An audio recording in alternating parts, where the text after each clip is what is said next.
Let's start with the prisoner exchange over the last 4 days, and now that we know that the exchange will extend another 2 days with this truce, John, what do we know about the prisoner exchange so far? We've seen Israel's attempts to obscure the public release of Palestinian women and children. Ben-Gvir, of course, issued a diktat. He said it's prohibited to have expressions of joy for Palestinians returning home in occupied East Jerusalem. What do we know so far? Yeah, I mean, the Israelis clouded, didn't tell the families of people who are going to be released. So, in an effort to prevent large turnouts at Ofer prison where people were being turned over. But of course, it did the exact opposite because people just said, we don't know who's getting let out, so we're all going to go. And thousands of people showed up at the prison, and Israel had to push them away with tear gas and firing into the air. But just gives you a sense of, what they went through to try to make it so that people couldn't show up. And then what we saw, especially that first day, we've seen it every day, but that first day when people just poured into the streets, look at just surrounding the buses couldn't move. Everybody's cheering. And remember, we're talking about children that are being released here. This release was a small number of women, many of them were young women, and then children under the age of 18. And the vast majority of them are not charged with any crime. They're in administrative detention.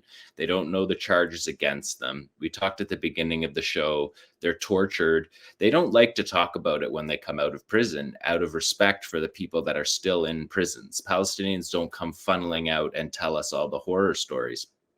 But they've told us a little bit when we had this mass exchange, and they've told stories about, for the last 6 weeks, that they've been tortured in the prison since October 7th.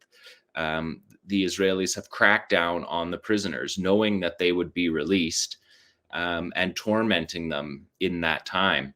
And so this kind of footage, would you see families being reunited in this way, this is something that touches every Palestinian family. Everybody knows somebody, either in their direct family or their neighbors, that are imprisoned.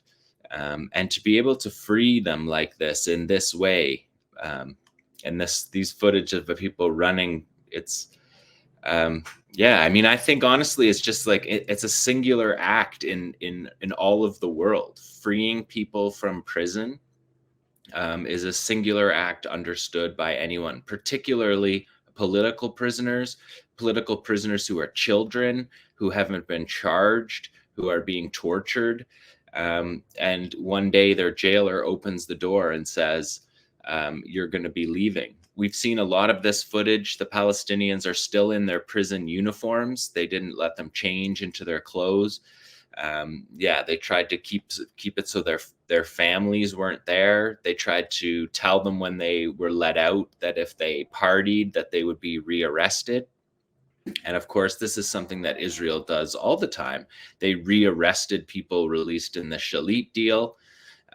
They assassinated people released in the Shalit deal. This kind of dirty tactics that don't indicate good faith in exchanging prisoners, which is something that needs to happen at this time, for this kind of an exchange to go through.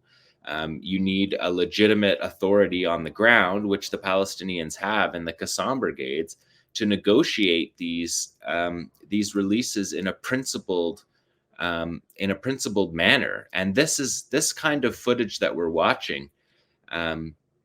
This is the footage that people suffered through in Gaza, waiting for. The punishment delved out onto Gaza was an effort to prevent these moments. This prisoner exchange could have happened right away, particularly this phase of it, this stage where the women and the children are exchanged for women and children. This could have happened right away. And now we're getting reports today that this would have been day 4 of the release. And we're hearing today that there's a possibility of an extension of 2 days. And which I John, think. do you think they've talked about what's been reported in terms of the Truce deal was that for every day there was an extension, 10 additional captives or detainees would be released from Gaza in exchange for 3 times as many Palestinian hostages held by Israel. Do you have a sense of how many more detainees that fit the category of this exchange might still be in Gaza? Do we have any reliable sense of that?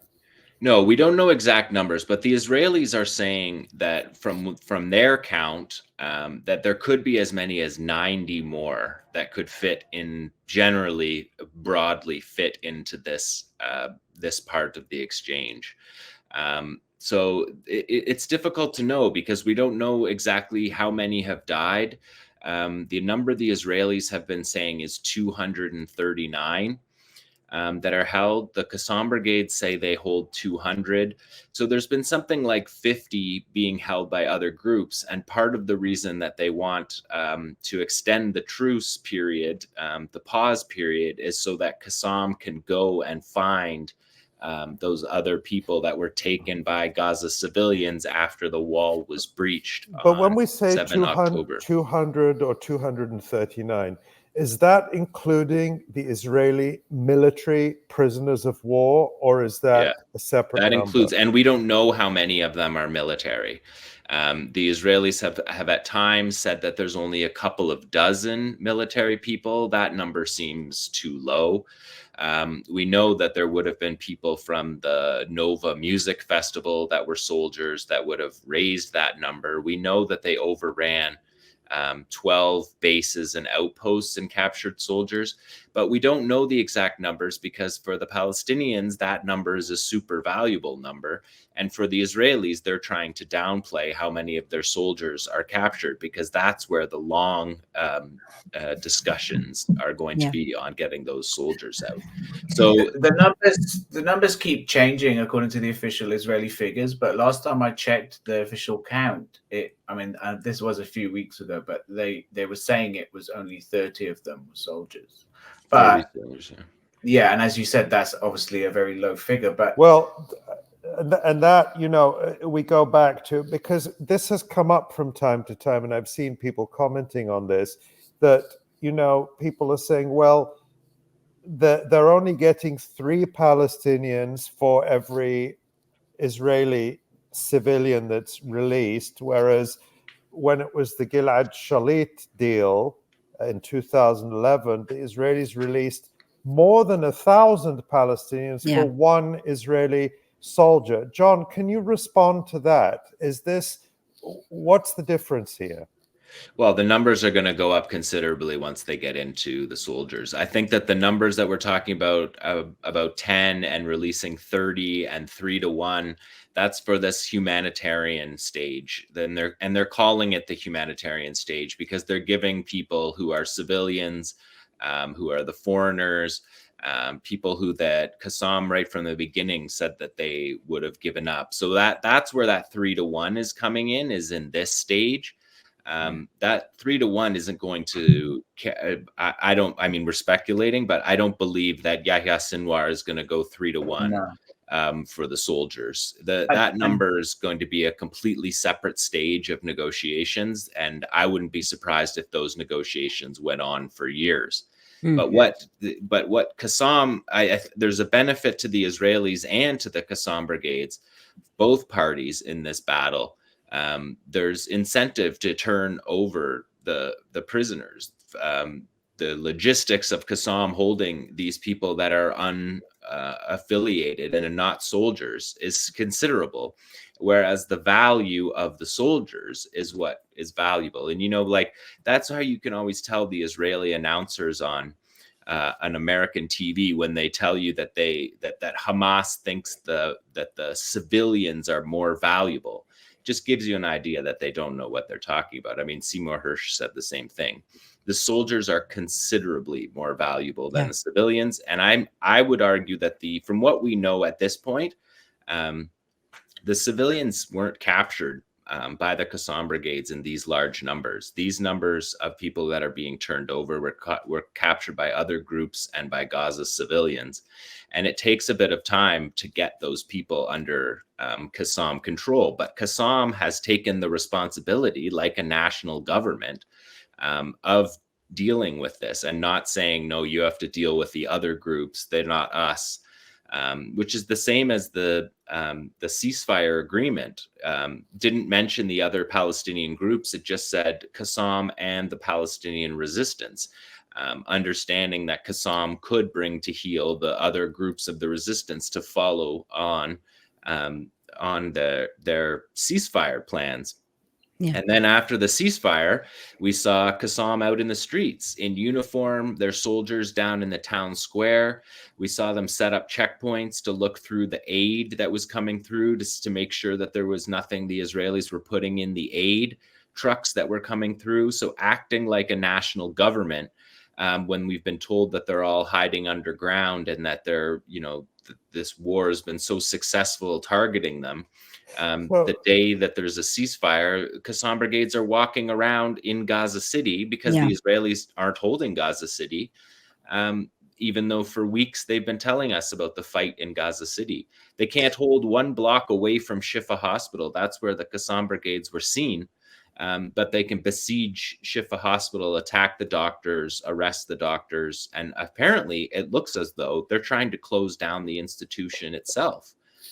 But going back to those observations you made, John, what they call the optics, I hate that word, but the optics of this prisoner exchange and this truce have been remarkable.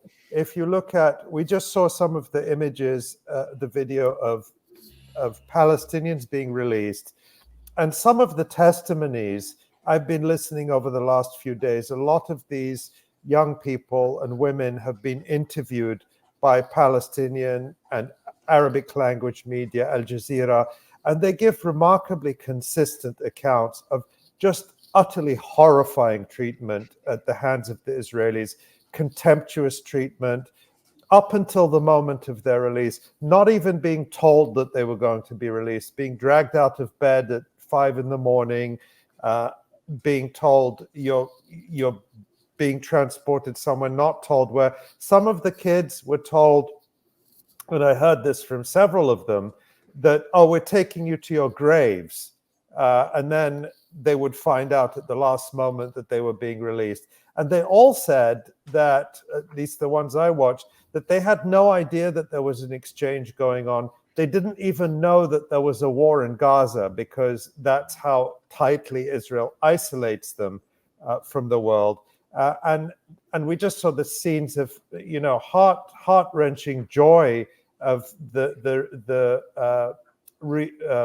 reunification of children with their parents and their families, and mothers with their children, because many of these female prisoners that were taken away from children when they were very young and then kept in Israeli prisons for years. So that's been incredible. And then on the other side, we've seen, I don't know if we're going to show them or not, but there have been a number of videos released by the Qassam brigades. Let's show some of them. Okay, we do have them. Yeah. All right. So these are the ones I'm talking about, where they show the Qassam soldiers handing the Israeli civilians over to the Red Cross, and I'm sure those Israelis are very relieved to be going home, as anyone would be. But you can see at some point that they're waving or saying goodbye, and of course, I've seen people saying, well, they wouldn't they? They're just happy to be going, or they've been put through hell, or brainwashed by Hamas. Yeah. But I don't think we've seen too many Palestinians waving a farewell to the Israelis at any time. I mean, I just can't imagine an Israeli, a Palestinian prisoner thanking their jailers after the kind of treatment that Palestinians get in Israeli prisons. And of course, Itamar Ben-Gvir, the Israeli so-called national security minister, who is in charge of the prisons, who brags every day on social media about how brutally they're treating the prisoners, purely to satisfy the bloodlust and vengeance of Ben Gvir himself and the Israeli public. But we also saw in the most recent videos, I think yesterday, what you were talking about, John, where the handover didn't happen at the Rafah crossing right in the south on the border with Egypt, as some of the others, but Hamas actually handed the the captives over to the Red Cross in Gaza City, in Palestine Square, in the heart of Gaza City, an area that until a couple of days ago had been had Israeli tanks in it. And so what does it mean that we saw a large number of Hamas soldiers with their vehicles, with their weapons, and in those areas, and we also saw civilians in Gaza City, far from spitting at them or telling them, you know, you brought this destruction on us. Instead, the civilians were kissing them, kissing their heads, and also, chanting in support of Qassam. And we heard Mahmoud earlier, Mahmoud Nasser, talking about, nobody is celebrating in Gaza, but nonetheless, there was an element of that in these videos. Is this carefully staged? Hamas, is this Pallywood that we're seeing, as the Israel lobby calls it? No, it's a brilliant move by Qassam. They decided to change the route. I mean, in part, they decided to change the route because there was kids in the south were throwing stones at the first groups that were the groups of Israelis that were going to the border. And so instead of Qassam terrifying the people before they left by having kids throwing stones, Qassam changed the route. Because they have the coherence, the structural military coherence to be nimble, to change their plans, to act on short notice, to be able to find the exact number of prisoners, match them to the list, and then coordinate where they're going to be exited from. The Qassam brigades have led this process the whole time.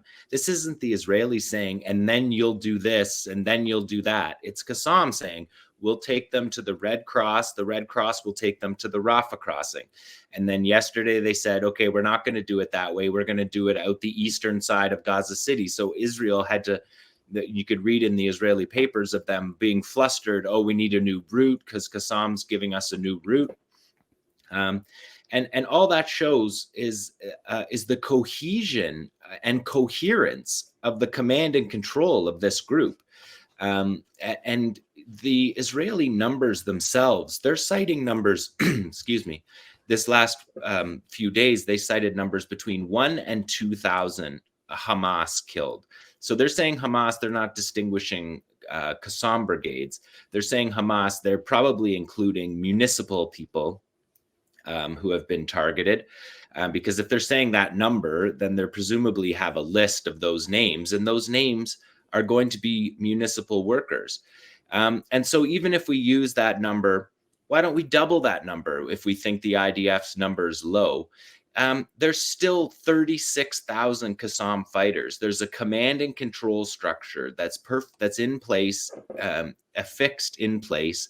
Their fighters have the ability, after this devastating bombardment, brutality that the world has never seen before since World War II. The New York Times did a story yesterday where they tried to come up with an example of who was the last army to kill this many women and children, and they couldn't do it. It doesn't include any of the recent wars. Israel killed more in 2 weeks than the Americans killed in the whole first year of the shock and awe in Iraq. The numbers are so brutal. But the second the fighting stops, Qassam is coherent and organized enough to pull off the largest prisoner exchange under combat that we've seen in the conflict. Israel's never had this number of people turned over. There's never been this logistical this task of turning it over. And the Qassam brigades, after 50 days of war, are able to do it and able to do it smoothly. In fact, there hasn't been one ceasefire violation in 4 days. The Israelis haven't called one ceasefire violation in this entire period. So Qassam is holding not just their own fighters in check, but they're holding the fighters of the other groups that aren't Qassam, which just shows a level of leadership and coordination and cohesion as a fighting force, that this is a military. This isn't a group that if you kill their northern commander, which Israel did because they fight from the front, they killed the northern commander. The northern command's not going to collapse. They have a coherent internal structure that will replace in the important people. People aren't disposable, but they'll replace them within the organization with people who are equally capable of carrying out the task. So you're not going to pummel Qassam into submission. And that's just there's a lot of that. I mean, I heard it on the New York Times Daily, their podcast, talking about how Hamas was defeated. Seymour Hersh writes twice a week from his Israeli sources talking about where Yahya Sinwar is going to surrender. Nothing could be further from the truth. Qassam is in control of the territory in Gaza City, on the ground, walking around, able to help people facilitate the exit of these captives that they have, who they treated well. And we're getting all these testimonies from from inside Israeli jails where they torture these children and they isolate them because they don't want the children to be mixed in with the actual Palestinian fighters who are in prison, to teach them lessons and to have them have the camaraderie that Palestinians have in prison when they're older, working groups, teaching groups, using the prison as their academy. The Israelis don't want the 12-year-old kid that they just arrested being part of that and learning more about the struggle. So they do this deprivation thing where they put them in solitary confinement. They don't let them see the outside. They treat them like the most hardened criminals when there's no charge against them. And if there is a charge against them, it's throwing stones at a tank, which I think most of the world would consider just flat out heroism. If you're throwing a stone at a tank, risking going to jail for years and years where you're going to be tortured, you've seen it happen from your friends, your older generations, you know exactly the consequences, and you still go out and throw stones at tanks. It says a lot about the Palestinian kids. It says a lot about the fighters of the Qassam brigades. But most importantly, it says a lot about the Israelis and this Israeli project that's built on torture and on breaking people. And it never breaks people. It makes them stronger. The Qassam brigades are stronger today than they were 6 weeks ago. More people are going to kiss them on the forehead in Gaza after 15 or 20 or 25,000 people are dead. They'll still kiss them on their head. Nobody is going to blame the Qassam brigades for what has befell them here. If anything, they'll credit them with freeing thousands of prisoners who, I mean, we still haven't gotten a chance on this show to talk about it, but there's going to be later prisoner exchanges where very serious political leadership elements are going to be released from Palestinian prison, and they're going to rejoin the political movements in the West Bank, which is, if we have time to talk about it today, is still locked in armed struggle. Those prisoners are going to reintegrate into that movement. And at the end of all this, at the end of the tens of thousands of civilian massacres, the armed struggle groups are going to be in a better position than they were before the war. And all Israel has to show for it is a New York Times article where they dig through history to find out if anyone else massacred women and children quite like this. And basically the answer is no.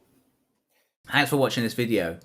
Please subscribe to our YouTube channel, hit like, leave a comment.